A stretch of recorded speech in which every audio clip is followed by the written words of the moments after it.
Hello friends, स्वागत है आप सभी का एक बार मेरे यूट्यूब चैनल कहानियों का सफ़र में। आज मैं आपके लिए एक नई कहानी लेकर आई हूँ। तो चलिए फ्रेंड्स, शुरू करते हैं हम आज की नई कहानी।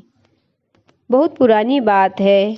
गुजरात के सूरत शहर में मनसुख लाल नाम का एक व्यापारी था। इनके कीमती रत्न का कारोबार था। इनका कारोबार दुनिया के कई देशों में फैला हुआ था। पूरे सूरत शहर में इनका मान और सम्मान था। मनसुख लाल के दो बेटे थे, जिनका नाम रामलाल और श्यामलाल था। रामलाल को दौलत और रुतबे का बहुत घमंड था, जबकि श्यामलाल एक शरीफ और सुलझा हुआ इंसान था। घमंड के साथ साथ रामलाल में ईर्ष्या और बेईमानी जैसे अवगुण भी थे।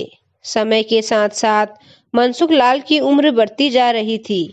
ऐसे में उनके दोनों बेटों ने कारोबार में पिता का अधिक से अधिक हाथ बटाना शुरू कर दिया था।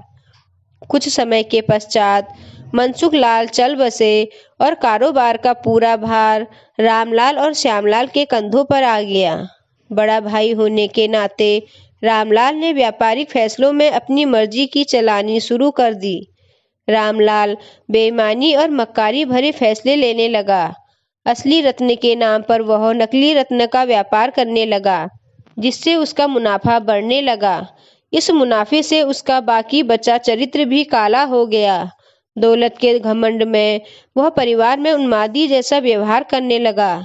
दूसरी तरफ शरीफ और सुलझे हुए श्यामलाल को शुरू शुरू में रामलाल की बेईमानी का इल्म तो नहीं हुआ, परंतु जब उसने उसके व्यवहार में परिवर्तन देखा तो पूरे माजरे को समझने में उसे ज्यादा वक्त नहीं लगा। रामलाल की करतूतों से श्यामलाल को बड़ा दुख हुआ। उसने रामलाल को समझाने और सही रास्ते पर लाने की कोशिश भी की, परंतु वह नाकाम रहा। उल्टे रामलाल श्यामलाल से खफा हो गया और व्यापार में बंटवारे का बहाना ढूंढने लगा। बंटवारे में भी उसने बेईमानी की साजिश रची, घर में कलह का माहौल पैदा किया। अंततः रामलाल अपनी साजिश में सफल रहा और श्यामलाल के हिस्से के व्यापार पर भी वह कब्जा कर बैठा। रामलाल के व्यवहार से दुखी होकर श्यामलाल ने शहर में दूसरी जगह अपना ठिकाना बनाया और रत्न के अपने व्यापार को नए सिरे से शुरू किया। ईमानदारी की नींव पर शुरू हुआ श्यामलाल का व्यापार जल्दी ही चल निकला। एक तरफ जहां श्यामलाल की ख्याति देश और विदेश में बढ़ने लगी, वहीं दूसरी तरफ रामलाल की करतूतों की पोल खुलने लगी थी। नकली रत्न के व्यापार के कारण रत्न बाजार में रामलाल की साख को जोरदार धक्का लगा और उसके व्यापार का दायरा सिमटने लगा। अंततः नौबत यहाँ तक आ गई कि बाहर क्या, अपने शहर का भी कोई व्यापारी रामलाल का नाम लेने से भी तौबा करने लगा। अब तो नौबत यहाँ तक आ गई कि रामलाल को धन के अभाव में अपना घर, दुकान, सामान तक बेचना पड़ रहा था। जल्दी ही रामलाल के हाथ से सब कुछ निकल गया और वह परिवार सहित सड़क पर आ गया। अब रामलाल को अपने किए पर पछतावा हो रहा था, परंतु उसकी तकदीर ने जो खेल खेल दिया था, उससे आसानी से पीछे आना उसके लिए संभव नहीं था। दूसरी तरफ श्यामलाल की तकदीर का खेल था, जिसकी बदौलत वह रंक से राजा बन गया था।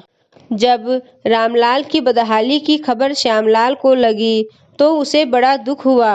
पुरानी बातों को भूलकर वह भागा भागा अपने बड़े भाई रामलाल के पास पहुंचा और रामलाल के लाख मना करने के बाद भी उसे परिवार सहित अपने पास ले आया। यह भी तकदीर का ही खेल था कि जिस भाई के साथ रामलाल ने बदसलूकी कर उसे सड़क पर पहुंचा दिया था, आज वही भाई उसे सड़क से उठाकर अपने घर में ले आया था। तो दोस्तों, इस कहानी से हमें यह सीख मिलती है कि तकदीर कब किसके साथ क्या खेल खेल दे, इसका अंदाजा कोई नहीं लगा सकता। हाँ, इतना जरूर है कि आपके कर्म ही आपकी तकदीर लिखते हैं। जिस तरह रामलाल और श्यामलाल के कर्मों के आधार पर तकदीर ने उसके साथ खेल खेला था, इसी तरह अच्छे कर्म करते रहना चाहिए। क्या पता कल तकदीर आपके साथ क्या खेल खेल जाए। इसीलिए कहते हैं, तकदीर का खेल निराला है। तो दोस्तों, आपको यह कहानी कैसी लगी, मुझे कमेंट कर कर जरूर बताएं। अगर आपको ये कहानी पसंद आई हो तो आप अपने दोस्तों के साथ ज़रूर शेयर करें। और ऐसी कहानी सुनने के लिए हमारे YouTube चैनल को ज़रूर सब्सक्राइब करें। धन्यवाद।